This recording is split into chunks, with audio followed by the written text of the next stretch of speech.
suis content de vous retrouver pour une nouvelle vidéo spéciale, n'oubliez pas les paroles. Ça fait longtemps que j'en avais pas fait, tout simplement parce que les deux premières que j'avais faites étaient destinées surtout à des personnes qui avaient envie en tout cas de participer à l'émission, de se mettre à fond dedans. Et je trouvais qu'en deux vidéos, j'avais fait le tour de la question de ce qu'un candidat lambda comme moi pouvait apporter. Et je m'en étais arrêté là parce que ça servait à rien d'aller plus loin. Sauf qu'entre-temps, depuis ces 2 dernières années, j'ai bien taffé. Et j'ai retenté ma chance, n'oubliez pas les paroles, j'ai repassé le casting et j'ai été à nouveau sélectionné. Yes! Donc Anthony m'a rappelé et m'a dit, tu reviens cette fois-ci pour une deuxième chance. C'était en février 2022, ça m'a laissé le temps de travailler de mon côté et puis de revenir tenter ma chance. L'émission est passée dernièrement, la semaine dernière à la télé. J'ai pas eu de la chance, je suis tombé contre Manon, qui est, comme vous le savez, une maestro extrêmement forte, quelqu'un qui a des connaissances incroyables, quelqu'un qui a travaillé énormément depuis les 5 dernières années, et qui avait par ailleurs vu mes vidéos. Donc Manon, si tu passes par là, je te fais un petit coucou. Alors pourquoi refaire une vidéo alors que je viens de vous dire que je pensais avoir tout dit? Parce que suite à mon passage et suite à ce que j'ai fait aussi à l'émission, ça m'a fait prendre conscience de beaucoup de choses qu'on néglige beaucoup dans les révisions. Moi le premier, qui m'ont coûté la victoire, je pense, sur la première émission que j'ai pu faire, que je maîtrisais un petit peu mieux sur la deuxième, mais qui sont quand même très durs à gérer, même si on s'y prépare un petit peu, mais où je pense qu'une grande majorité de candidats qui s'entraînent pour l'émission n'y pensent pas du tout. Et je me suis dit que ça pouvait être intéressant de repartager avec vous mon ressenti, ce qui a pu se passer sur le plateau, ce que j'ai pu ressentir, et les choses sur lesquelles je vais travailler pour, je l'espère, si j'ai encore un peu de chance, revenir tenter ma chance une 3e fois dans 1 an. Quand j'aurai passé le cap fatidique des 1 an de tournage ou de diffusion. Je sais pas exactement quand est-ce qu'on peut retenter sa chance, mais voilà, je compte bien retenter le casting, et puis pourquoi pas retourner une nouvelle fois sur le plateau, ce serait génial.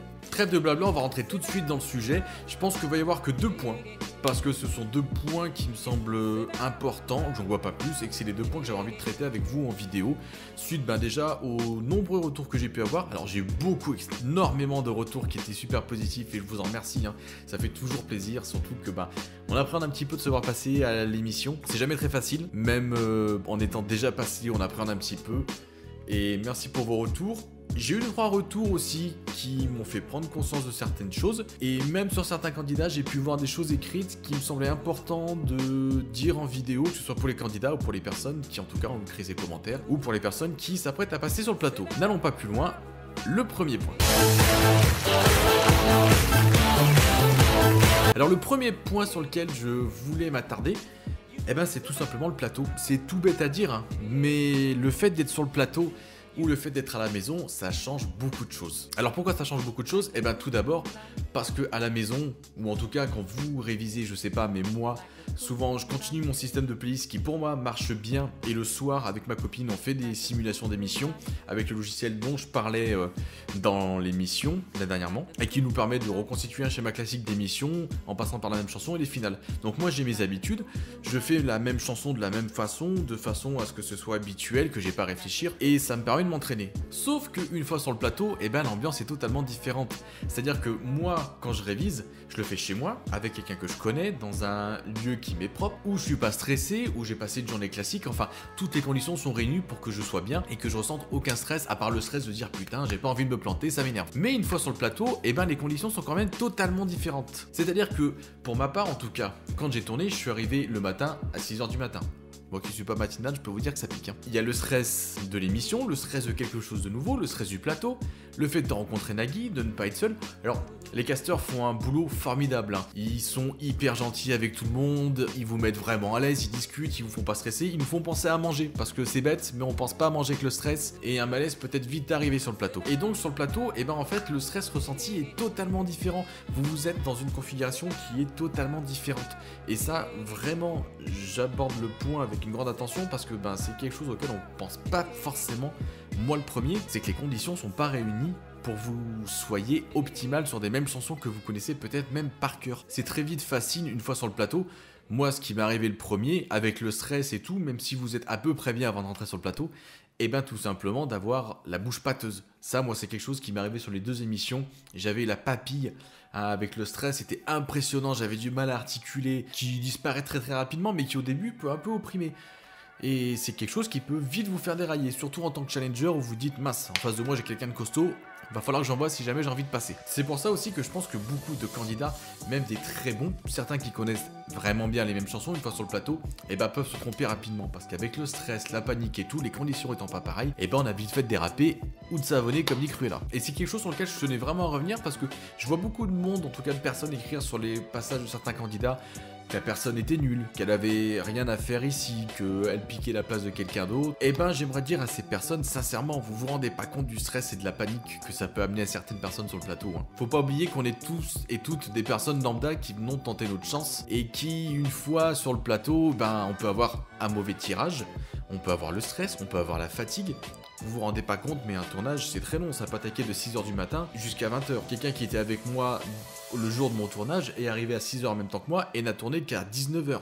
Imaginez-vous 13 heures à attendre comme ça avec le stress, la fatigue et tout. Les conditions sont pas optimales quand on arrive sur le plateau et c'est quelque chose qui est à prendre en compte. Tout ça juste pour dire que je pense que à vous qui préparez l'émission et qui soit allez passer le casting, attendez l'appel d'Anthony ou attendez juste le tournage et savez que vous allez être prêt, essayez de trouver une technique pour vous mettre dans des situations de stress qui vous changent de vos habitudes lorsque vous travaillez vos mêmes chansons ou lorsque vous travaillez les finales ou autres, histoire de vous préparer à une condition en fait de stress à un moment où il y aura la même chanson. Moi personnellement je vais essayer de me trouver des moyens pour pouvoir travailler ce stress et travailler le fait que c'est pas quelque chose d'habituel ou qu'on n'est pas dans des excellentes conditions quand ça arrive à la même chanson. J'ai des petites idées comme ça mais qui sont pas fantastiques. Je pense que je vais demander à ma copine de venir avec moi dans un parc l'été, d'amener le PC portable et de faire les révisions et de faire les mêmes chansons au milieu du parc parce que je vais pas être à l'aise, il y a des gens qui vont me regarder. Je sais que je vais être observé, certainement moqué, et ça m'a habitué à me sentir un petit peu regardé, observé, pour être encore plus à l'aise et vraiment pas être déstabilisé. J'ai la chance d'avoir un nouveau un an devant moi, donc je pense que c'est quelque chose qui peut être sympa à tester. C'est pour ça aussi que ça peut être sympa, peut-être si des personnes sont intéressées, dites-le moi sur Facebook ou Instagram. De toute façon, vous cherchez Anthony Vache ou Anthony n'oubliez pas les paroles sur internet, vous me trouverez facilement, ou même sur YouTube, vous mettez un truc dans les commentaires.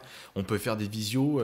Je vais continuer avec le groupe qu'on a au niveau du Puy-de-Dôme à nous entraîner, à faire des petites réunions, c'est sympa. C'est quelque chose aussi que vous pouvez faire, c'est vachement important ça. Essayez de trouver des personnes qui sont dans votre coin, qui sont intéressées par l'émission, qui aimeraient tenter leur chance, et faites des sessions ensemble. J'avoue que je pensais pas à ce point-là, mais le fait de faire des sessions ensemble, personnellement, ça m'a beaucoup débridé, ça m'a beaucoup aidé. J'étais beaucoup plus à l'aise et beaucoup plus serein sur le plateau. Et puis vous passez un moment qui est vraiment sympa tous ensemble, vous faites un petit apéro comme ça. C'est vraiment sympa et ça permet aussi à beaucoup de personnes qui osent pas franchir le pas ou qui savent pas comment se lancer dans les révisions, de se donner un moteur, de se donner un sens et de se balancer comme ça. Et c'est vraiment très sympa. Franchement, si vous pouvez trouver des personnes à côté de vous qui veulent passer l'émission. Bref. Tout ça pour dire que un point que je trouvais important à aborder tout d'abord, c'était cette fameuse pression. Travailler un maximum la pression, le stress et tout que vous pouvez avoir sur le plateau. Je pense que sincèrement, avec le recul, connaître un maximum de chansons par cœur, ça fait pas tout. Vraiment. Parce que même si vous les connaissez par cœur, encore une fois, sur le plateau, c'est vraiment différent. Vous n'êtes pas dans vos zones de confort, vous êtes fatigué, vous avez le stress. Et je pense qu'on oublie facilement la moitié des chansons, j'exagère. Mais on oublie une bonne partie des chansons qu'on connaissait.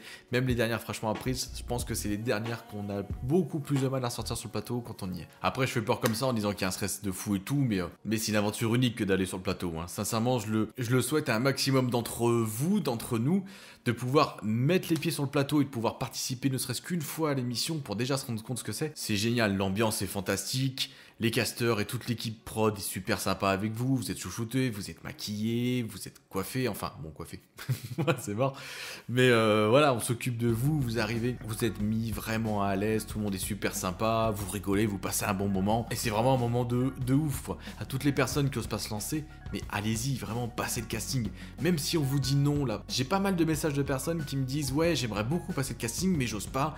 On va me dire non, on va me recaler, on va trouver que j'ai... » C'est pas grave, tentez, expérience personnelle, Mon premier casting, je l'ai fait en novembre 2014. J'avais à peine 20 ans. J'étais loin d'être aussi à l'aise que maintenant. Et il m'a fallu 9 castings pour pouvoir réussir à venir une seule fois sur le plateau. Ça m'a pris presque 7 ans. Alors, c'est pas le cas de tout le monde. Mais je pense que de mon côté, ça m'a permis de bosser beaucoup de choses, de m'améliorer sur beaucoup de choses. Et puis, ça m'a permis de rencontrer beaucoup de personnes. Donc allez-y, même si on vous refoule, c'est pas grave. Que vous le tentiez maintenant ou dans 6 mois, eh ben faites-le maintenant parce que vous pourrez le retenter dans 4 mois. Au moins vous aurez eu une première expérience et ça vous aura permis de vous dire mince, ça n'allait pas, je peux travailler là-dessus. Donc foncez, faites. Si ça le fait, tant mieux pour vous, félicitations. Sinon c'est que du bonus et vous avez que des trucs à travailler et à vous améliorer et vous verrez que c'est formidable. Voilà ce que j'ai à dire pour le premier point qui était rapide. Et ben maintenant on va passer au deuxième point.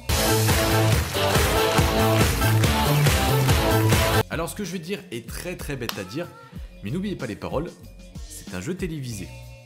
Et par jeu, ça implique que forcément il y a un gagnant et un perdant.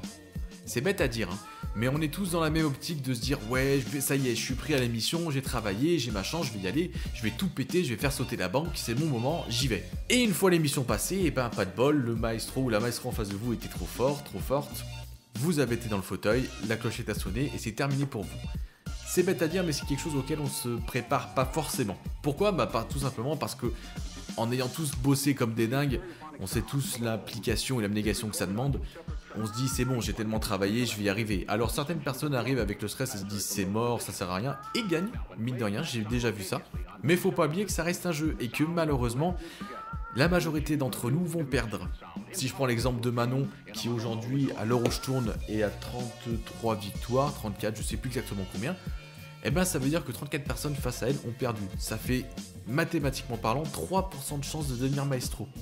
Il y a une majorité de chances pour que vous ne gagnez pas. C'est quelque chose qui est très bête à dire, mais très important à retenir, parce que n'oubliez pas les paroles, reste un jeu. Je dis ça parce que des fois, des candidats vivent très mal le fait d'avoir perdu à l'émission. Je me rappelle du premier tournage que j'ai fait, quelqu'un qui était très forte, une dame qui était à côté de moi qui vraiment était très forte. Moi qui étais beaucoup moins calé qu'aujourd'hui, elle m'a vraiment impressionné, vraiment. Elle était allée à l'émission, elle a fait son tournage face à une maestro qui n'était pas forcément la maestro la plus forte de tous les temps, loin de là. Mais elle a fait sa clochette et la personne est ressortie. Et bah c'était très compliqué, elle parlait à personne, elle s'était renfermée dans son coin, elle refusait de nous parler, elle s'est même enfuie, il me semble, à un moment, elle est partie directement, elle voulait voir personne. C'est quelque chose auquel il faut se préparer, la chance de perdre. Personnellement, c'est cette vision qui me fait dire qu'il faut travailler. N'oubliez pas les paroles, comme tout jeu télévisé, ça se travaille. D'autant plus aujourd'hui où la concurrence est dure, il y a beaucoup de personnes qui travaillent, beaucoup de très bons candidats, et je pense qu'il est important de vraiment se préparer avant de venir à l'émission. Vraiment, je pense que venir à l'émission sans connaître au minimum les mêmes chansons qui existent, ça devient difficile aujourd'hui. Mais c'est cette vision qui me fait dire que je ne veux pas me lancer à corps perdu dans les révisions. J'ai des personnes qui passent leur week-end entier à travailler, à faire des révisions, qui vraiment se focus dessus, sans pouvoir même être sûr de pouvoir aller ne serait-ce qu'une fois à l'émission, ou qui ne conscientisent pas le fait de pouvoir perdre. Moi, c'est quelque chose que j'ai pas envie de faire. Je travaille, je fais 1 à 2 heures par jour de révision, mais je vais pas passer mes soirées à réviser que pour ça.